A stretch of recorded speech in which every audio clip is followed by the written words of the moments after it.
If you have a Bible handy, turn with me to Matthew 27, 45 through 56. Matthew 27, 45 through 56.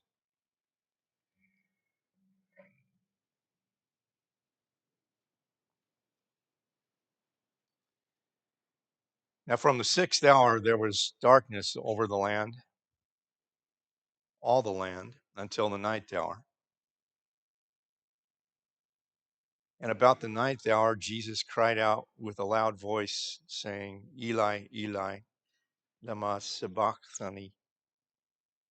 That is, my God, why have you forsaken me? And some of the bystanders, hearing it, said, This man is calling Elijah. And one of them at once ran and took a sponge, filled it with sour wine, and put it on a reed and gave it to him to drink. But the others said, Wait, let us see whether Elijah will come to save him. And Jesus cried out again with a loud voice and yielded up his spirit. And behold, the curtain of the temple was torn in two from top to bottom, and the earth shook and the rocks were split. The tombs also were opened, and many bodies of the saints who had fallen asleep were raised. And coming out of the tombs after his resurrection, they went into the holy city and appeared to many. When the centurion and those who were with him, keeping watch over Jesus, saw the earthquake and what took place, they were filled with awe and said, Truly, this was the Son of God. There were also many women there looking on from a distance who had followed Jesus from Galilee, ministering to him, among whom were Mary Magdalene and Mary, the mother of James and Joseph, and the mother of the sons of Zebedee. This is a Lord's Supper talk, and I would just like to isolate 7 highly unusual things that occur in connection with the death of Jesus. The first thing is the last in the text, and that is that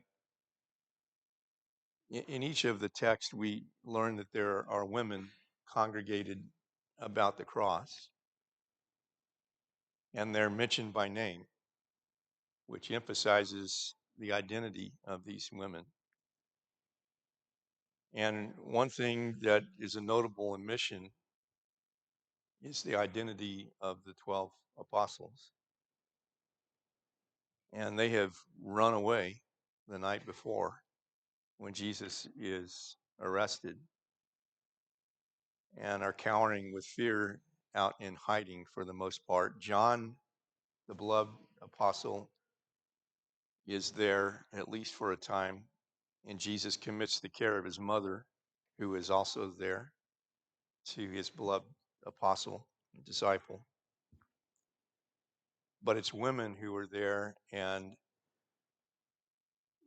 given extra impetus to their absence is the idea that Jesus is being crucified for a crime, and they are considered co-conspirators and co-revolutionaries, and they're scared.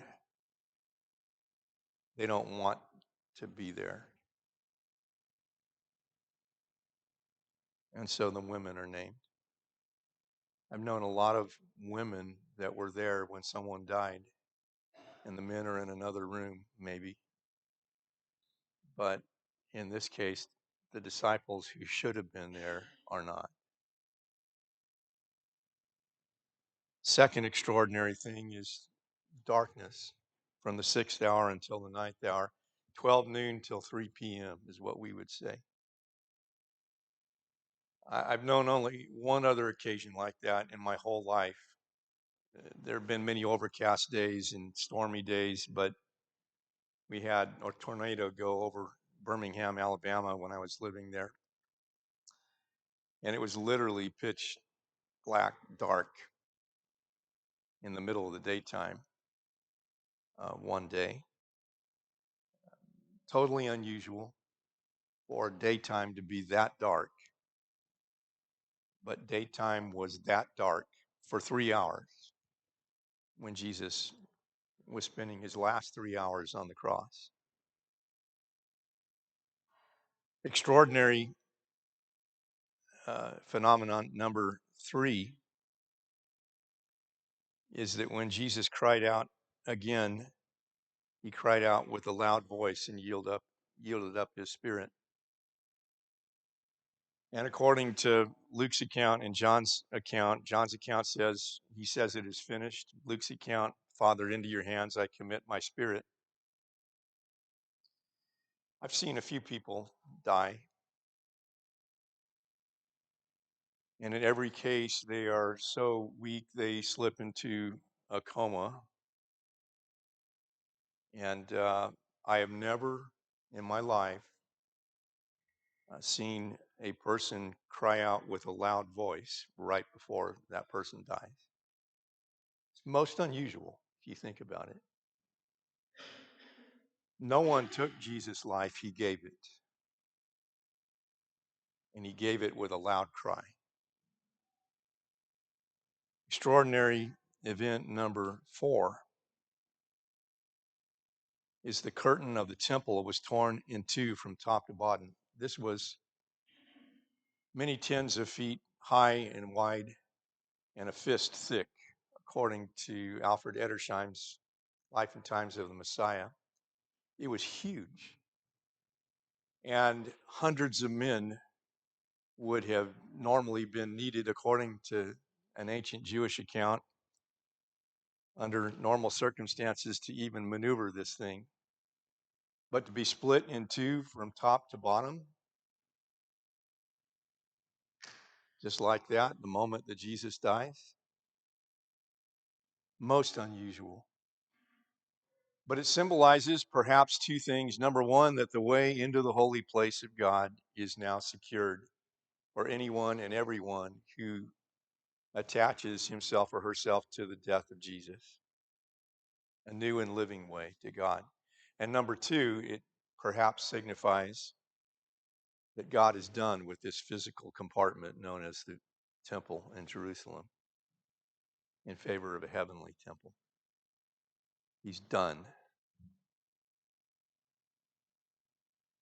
Extraordinary event number 5 is the earth shook and the rocks were split. The earth could not stand still when the greatest death of all of history occurred. And there was a great earthquake and the splitting of rocks. Extraordinary event number 6. Many bodies of the saints who had fallen asleep were raised. And coming out of the tombs after his resurrection, they went into the holy city and appeared to many. I don't know quite what to make of that, other than the resurrection of Jesus. Jesus could not stay in the tomb, and to signify that his death secures victory over death for all the rest of us, that you have at least a temporary appearance of other saints. That this is such a significant, pivotal event that these saints could not stay in the tomb.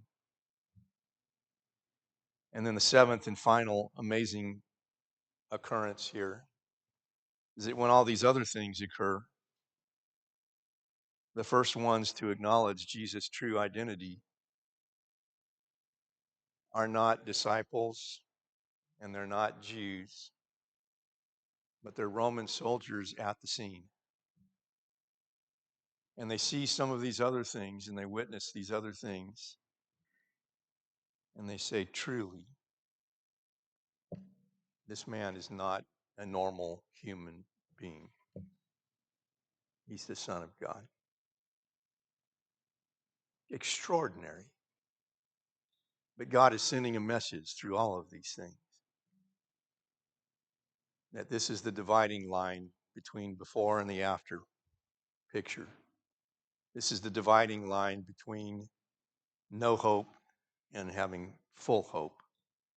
through the one who died in our place.